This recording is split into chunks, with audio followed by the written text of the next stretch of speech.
अस्सलाम वालेकुम जी। मैं बशीरा बोलती पई हूँ, ज़िला पाकपतन। एक बच्चा है, 2 बेटियां। मियाँ जी मैं नौकरी करदा ट्राई करती तो उन्हें जवाब दिता 6-7 तनख्वाह है। निक्के निक्के बच्चों ने मैं हो नहीं सकता तो मेरे मोहर का मसला बन गया। वो ठेके वधाने च उन्हें तनख्वाह भी घटा दी बड़ी घनी। साडा आपदा हुण इलाज नहीं कराया जाता। मैं कमर तो मैनू मोहर का मसला बन गया तो कमर तो बन गई। हुण मैथों इलाज नहीं कराया जाता जी। आदि मेहनत मजदूरी कर सकती अस ते हुण मैथों हुंदी नहीं। घर दा सकड़ चलाई रख अगे तो हुण मैथों नहीं चलदा। हुण मियाँ मेरा अगे बाहर दा करदा हुण कोई नहीं करदा। हुण बच्चे दे घर दा खर्चा वैसे किवें पूरा करिए। मंजी ते पईआं ते मेरे को काम नहीं हो सकदा। हुण कोई अल्लाह दा बंदा किहड़ा साडे कर सके। दवाइयां लै दे या घर दा राशन सन लै दे। साडे हालात बड़े खराब है।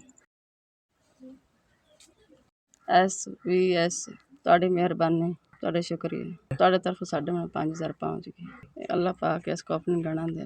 औखे वेले गरीबां दे काम आउंदे। असीं गरीब बड़े खुश हैं। तुहाडे पैसे साडे कोल पहुँचे। अज दवाइयां लैसी, अज घर समान लैसी। अल्लाह पाक तुहानू गणा दे।